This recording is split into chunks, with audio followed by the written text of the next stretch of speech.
Can't miss any of the good bits. Good, bad, or ugly, right? Good, bad, or ugly. That's right. That's right. That's right. I'm doing Jackie O pale yellow. It's okay. Oh, it does look nice when the yellow rings. You know, I find that pale yellow, I have one like that. Can you hear me okay? I can. And you're backed into a corner. Be careful. Oh, no, it's actually way far away. Oh, okay. Don't back any further. Unless it's a metaphoric corner, which I'm always backed into. Very good. Both. Never miss a gag, darling. I'm glad you got that one. Oh, my goodness. Or a different way to take it. You know what I mean? I don't even think it's like an alternative view. Well, can you hear me know okay? What? It's kind of cutting out a little. You know what today is? The day that we get to talk about perfectionism. Okay, who's the one that's interviewing who with this? I am interviewing I'm interviewing you, or what? I'm interviewing you about perfectionism. This was your topic. Excellent. Doesn't matter to me if it was or it wasn't. I just want to know where we're starting. So, okay, great. Terrific. Perfect day for it. I'm hoping we were doing this today. Why is today a perfect day to talk about perfectionism?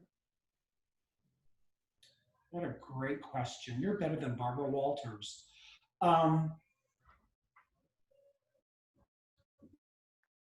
Because, all right, here's an example right here. I love showing up to our talks and having a plan, and it goes in whatever direction it goes in, and that's okay. And I am not over prepared, meaning I could be thinking about it more and writing notes the night before and doing all this. I don't need to do that to be successful or thrive in this format. So perfectionism. So you froze. I don't know if I froze for you. I know we're freezing, going in and out. Yeah, that's what I'm saying. So it froze. I'm sorry. I'm stuck in a room back here because I can't go to the main room I want to do this in. Where are you? That's part of. I'm at a secret gym medical center, and people are working out in the gym. I could be in the bigger room, but I'm relegated to the smaller room, at least for another 15 minutes or whatever. Yeah, okay. So that may affect that. So part of it is, perfectionism is just preparing enough for what you need. You don't have to be perfect. I'm willing to just show up, and that's kind of enough for this kind of thing. Not for everything in life, right. But you have to make a decision about what you need to prepare for, how much, when is it too much, and weigh all those options. So it's really about knowing of how much to prepare. That's just sort of the coaching answer of it. There's other ways to look at perfectionism too. It's an obsessive thing to do, where you have so much self-hate, and that's a big word, but you have so much that you have riding on in your own self-image all the time that everything becomes a huge deal that has to be perfect. And I think as a ugly word, something to aspire to. It is overdone. It drives everybody else crazy. It's victory celebrated alone. Well, I think.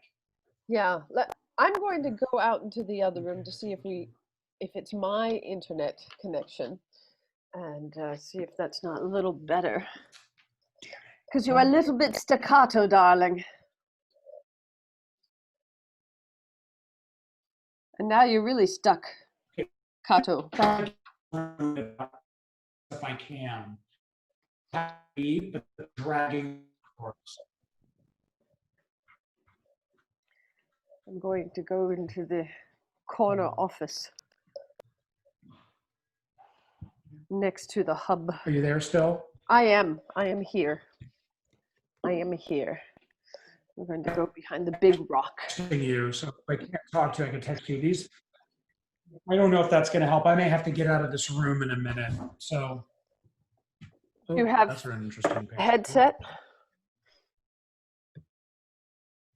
Oh, Well, we could try it here, and if it doesn't work, I'll leave here. I'm sorry, in a couple minutes when the other room is free.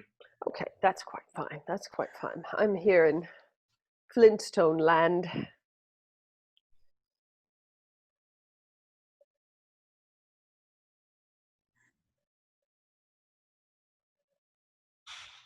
Can you hear No, me? I think it's, oh, okay. So I'm gonna, damn it. So here's an idea. Can you hear me okay? It's perfect to talk about perfectionism. um, no, I actually you're Right. going in and out. Well, I'm trying to go in the other room, but now, all right.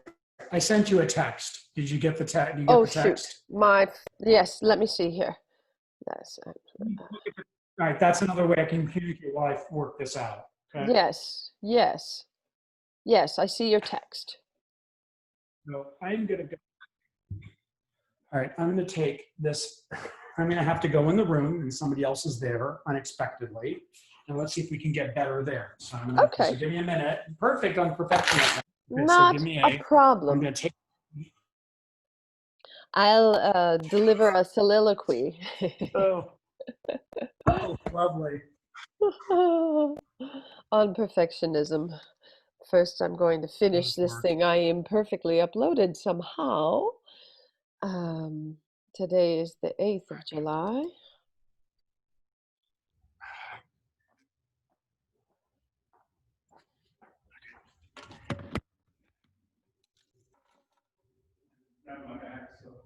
Oh, and the doors are locked. I can't get in there.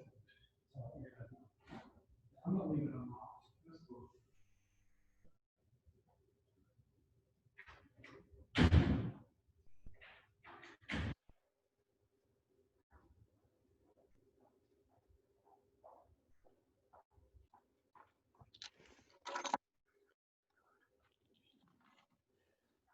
Okay, is that better? Oh, yeah, much better. How nice. Oh, Very good. I well, just, let's see. I'm going to go like this. So okay. perfect. What a perfect setup. Let's discuss the last little bit that we've gone through as far as perfectionism. Let's discuss Shall we leave that golly. We'll see if that what. works. I don't know. I was Oh, doing two things at the same time, oh, imperfectly. you, Both doing both imperfectly. That's what happens when you do two things at the same time. yeah, I hear you. Yeah, it's hard to do. You could do maybe two mindless things at the same time, but not something that takes really thought, or it's hard to do that. Yeah. You No, know, I agree with you on what you said earlier about arriving at a state of just fine rather than I used to work for someone who would say perfect will be just fine, and that's very close, or just fine, or just fine will be perfect. but that's what we're saying now, and I like that. I like that because after a certain So, stage of living, you are who you are, and you should accept that and allow your information to come out. Me, on the other hand, I feel like I have to tap dance for people, and I'm not quite sure what I'm being judged on. And so and those are the things I think will help with the scatteredness and wanting to be a little more perfect just by certain understanding what things I'm to answering. break. As far as that goes, the two scenarios, like right now, this is something we do that's kind of casual and we're committed to it, but there's a certain level of let it flow a little bit so it has a relaxedness to it. Mm-hmm. And I planned, even though I'm doing this outside of the house because of where I am today, um, that I can plan for a couple of glitches. And I planned for a couple of them, but I didn't plan for four of them. Okay. So I had a few other glitches that came in that I did not plan for Oh, and didn't know. So, but still, years ago, that would have made me wiggy and really upset. And maybe if there was a situation involving money and my reputation or something else, it may have been more upset, you know what I mean, mm-hmm. today. Mm-hmm. It just depends on the situation and how threatened I feel. I don't feel that threatened by the situation right here, so it doesn't get me too upset. There are things around, like people could be walking in and out right now, and usually they don't. So I have to be ready for that. So I try to plan as much as possible, as much as I can, but I also can plan not to plan, meaning that what's the big deal? That's for this scenario here with us doing it. But when you're dealing with what you're dealing with in life, breaking into having a voice that's a viable voice that is not only an avocation, but a vocation for you in children's film and delivering the idea about it. That's just me summing it up very and me writing all my psychological understanding into comedy and trying to create a product out of it, which has taken me, what, 2 decades to come up with a fucking script. Okay. I had one in the 90s. I've done children's plays. Remember all of those for Yes. Dirk, which is another issue. I did all that, but those were simpler and I had help. And now I'm actually trying to do it more on my own, something more professional. It's taken me decades, as decades long as you and Screen 360, and these avenues are not as easily open to us. And we have ideas about what we need to do to get there, but there's also an unknown. And sometimes I think the unknown feels like they're never going to let us in. It does feel like that. I feel like I describe it as the big hand in the sky coming on a forehead, and it's holding me back like this, like the kid brother. You hold the key, and they keep swinging, keep swinging. Yeah. And sometimes the key is not what you think it is. Sometimes the key is something completely different. It is. It may be I have to work this hard, but I know people that have gotten into my position where I want to get into that have worked a lot less. They just happen to be in the same, the right place at the right time. They're around the business a lot. I'm not around it a lot, But now with Zoom, writing staffs of shows are done through Zoom. It's a perfect time for me to get in. I don't have to relocate. Yeah. Is going to close at some point, for that part of it, So anyway, so yeah, I think perfectionism is kind of knowing the lay of the land and what you need to prepare for. But there's also a psychological condition with it too, and I think it needs to be talked out. Perfectionism is a lost place to be in your head, and I know people that are really perfectionists, and they're difficult to be around because they say, "Oh, I'm a perfectionist," like it's a badge of honor. I think it's ugly because I bring a lot more to it than just that. "Oh, I'm a perfectionist." Like it means that they're good at what they do, or that they right. best. What does that mean when they say that? I take it to mean that they beat up on themselves. Yeah, that's the other. I'm sure. I don't think that's what people say when they say that. It depends on their tone of voice and who they are. But there's a lot of definitions. It's sort of like it's like the whole phrase "Make America Great Again." Excuse me for using that, but 10 people can define that differently. Mm-hmm. I mean, they're in the same ballpark, of course. They all kind of tend toward, another time when there was, whiteness or that kind of thing. I think they all tend to go in that direction, but that can be 10 different things. Like my father thinks of it differently than somebody else would, but perfectionism is a trap. And I don't think, and the problem is the thing is though, we're supported to try to be perfectionists. There are work situations in life that we've not advanced through. Like I know somebody that was on a television show, and she's a showrunner, which, she's the head of the show. She's the head writer, and she gets everything together and makes oodles of money a year with a very successful show. And she ended up in drug alcohol rehab. Seriously. Well, what happened to you? Well, I started doing, Adderall because my boss was doing it and I needed to keep up with her. So this is a person that has a creative life, is a living, some level of creativity. And she decided to go on a serious drug to be up all night because her boss made a precedent for that. That top-down kind of thing. Like if the president of a company is sick, the rest of the people have to follow that. It's hard to not follow it. Right. I get it. And I think of the current story of Donald Trump and his father, right? Right. He treated him really badly. That's a lot in the news now. That's a lot in books and things where he was treated badly. Well, we'll just continue unless you do a lot of self-awareness and work on yourself. That perpetuates. But then now are we going to feel Um, sorry for him and is he going to get reelected? No. Real interesting question. You said a beautiful question right there. Do we feel sorry for him getting reelected? Yes and no. Mm, No, I don't feel sorry for him. Sorry for him. That's a cultural. What does feeling sorry for him mean, Katie? Define that.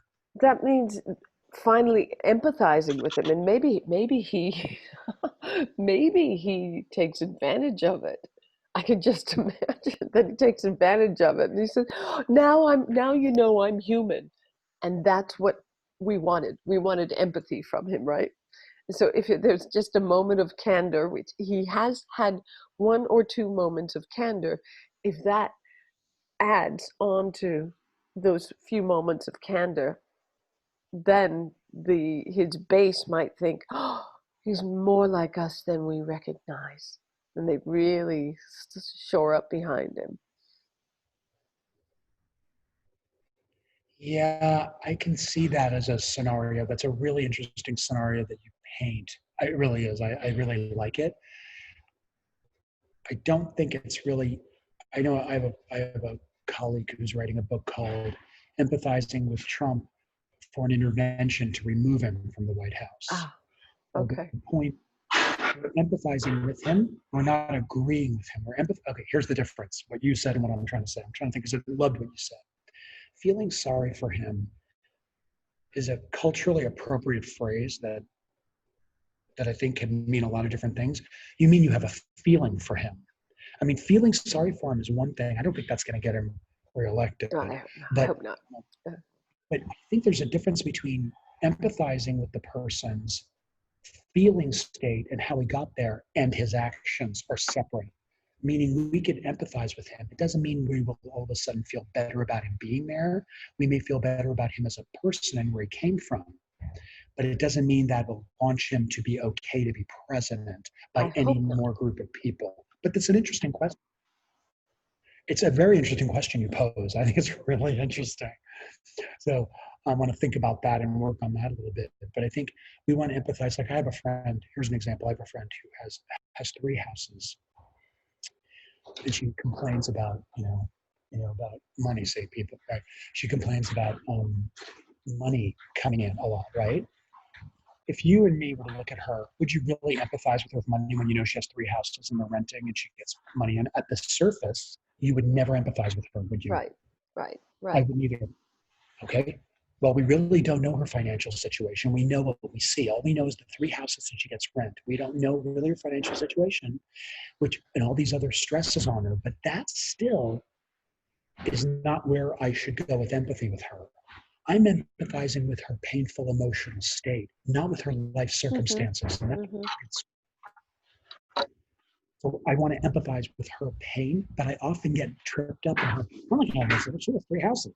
I get tripped up there, but I realize she's in pain for a lot of other reasons that she just happens to have the three houses or whatever. You know what I mean? Yeah, So sure. she, Be there in the so her, moment. Yeah. so her feeling state and her suffering is what I'm empathizing with her, not her life situation. Yeah. So that's tough to pull apart, though, isn't it? At times. That is true, but I mean, the person that presents at the moment is the one that you empathize with.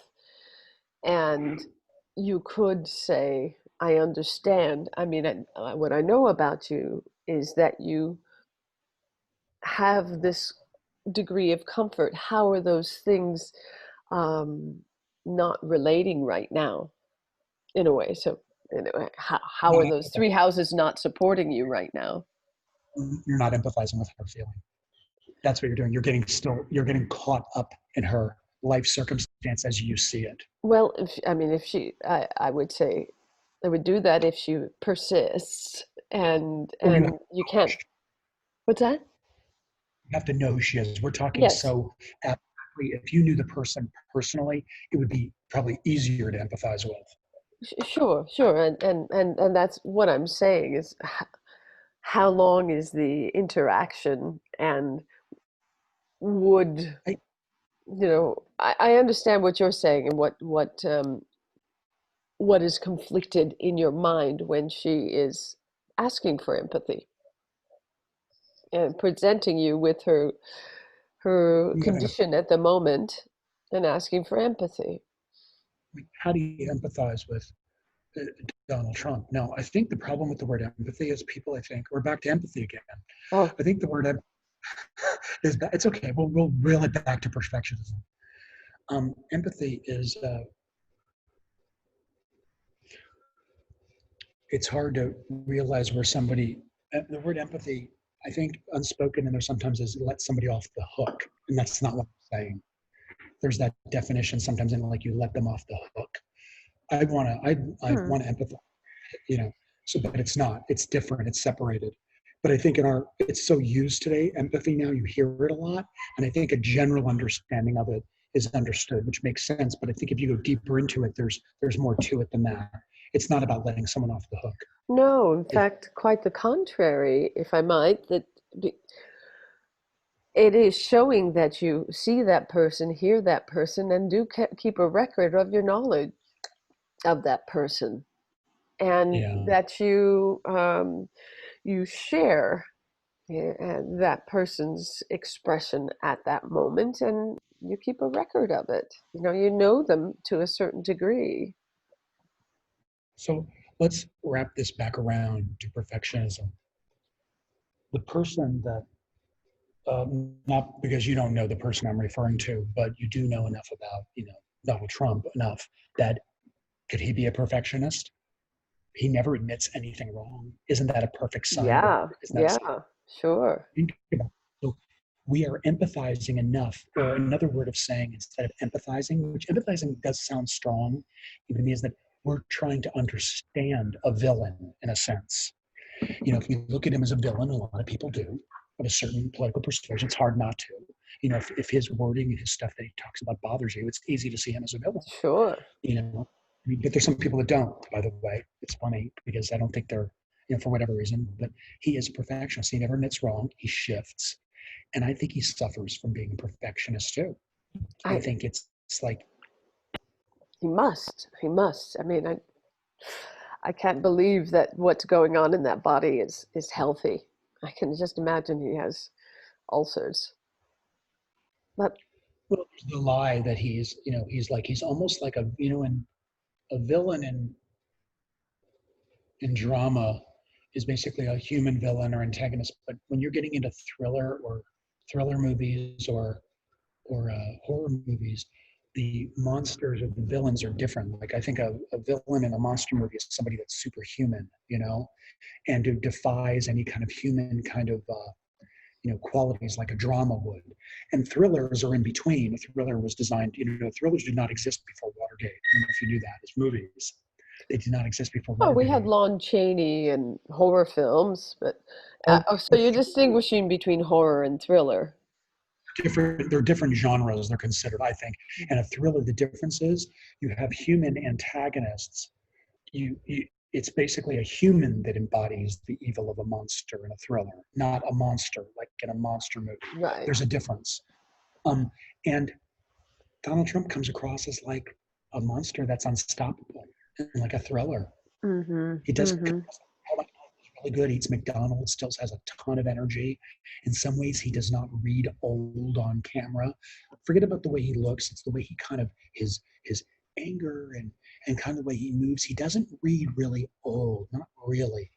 So that seems sort of Teenage privileged kids, the way he leans on the pedestal and the podium rather. You know. stuff, name calling, the name calling, and the Yeah. name calling does more juvenile than adult name calling. There's such a thing. Maybe the juvenile nature of him brings years off of him. I don't know. It's kind of a funny topic. I'd love to teach a person course of this sociologically in about 10 years, figure out what to do with it. So anyway, Anyway, perfectionism. Yeah, true, true, true, true. I just had an interesting experience that was far from perfection.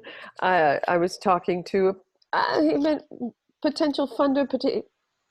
He's one of the mentors from the Hack for Recovery program, And our talk was coming up against the 9 o'clock start, the Screen 360 TV session that I put on. And so I asked him to engage with me, and I put it on. So I put on the beginning, and I was going to turn off right after the trailer. And I couldn't get it. Well, the screen shoots off someplace and I can't access it. I can't get to it. And have you had that experience with Zoom? And pardon me. Anyway, so it's off on some side of the screen, and I know I've had this experience before, but I couldn't remember how to access the screen and turn it off so we could finish our conversation. Pardon me. And so the music is playing and we're trying to finish, and I'm clearly showing how I don't have control over my mechanism. And that's our prototype. And it's like, so embarrassing. And I just said, I'm embarrassed. I can't find it. He said, oh, it's all right, it's all right, you know. And then he shuts off. I turn it off, and I remember, oh, all I have to do is push the Chrome icon, and there it puts me back.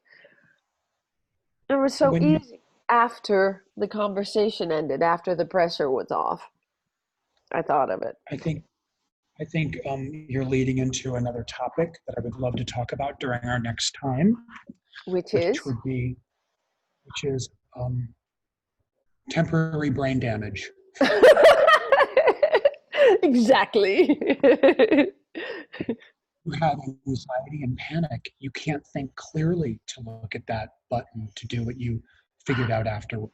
There was too much. If your emotions and thoughts are an accordion, and when you close an accordion, it's pretty small, but all those little folds and things are real close together, but you can't see them. There's maybe 20 or 30 of them in an accordion. But if you were to open them up, you could see you probably had 10, 15 different kinds of thoughts and emotions going through you at that 5 second. How long did it delay?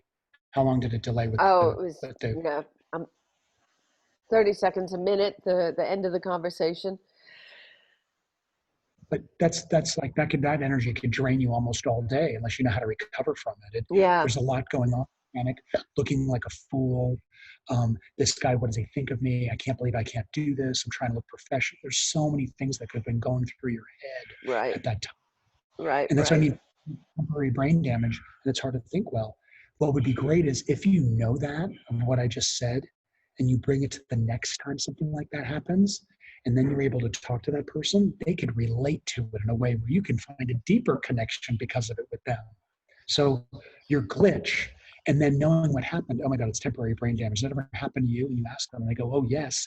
You're now relating together on another deeper level. Yeah. I think I said something like that. You know, oh God, this has never happened. You ever had that problem? I said, this has never happened before, which was a lie. And and then I said, have you ever had that experience with Zoom where it goes away? So that's great. That sounds great. So is he going to talk to you again, or?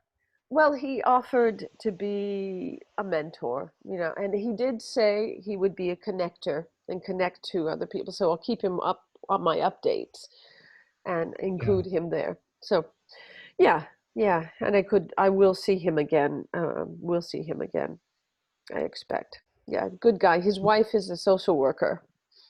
And so I'd like to keep them informed. That's good. Do you feel better about perfectionism now that we've had this conversation? Do you feel better about perfectionism? Do you feel better? I think it's great how we talk about these things, and I enjoy doing that. So I guess it is pleasing to be able to discuss it. Yeah, thank you. I looked forward to this today, especially after my bout with imperfectionism. Oh, yeah. What's on the docket for now? I do have to go and teach a class. Yeah, me too. I have to put this. Let's see. Our next show is on taking rejection. Taking rejection. Oh. That's a good one. Yeah. Putting it in my calendar now. Yeah. I'll keep this up. So Okay. I'm an all right. Good. I'll see you next week, if not before. Okay. Okay, great. Go Bye. forth and be imperfect. Bye.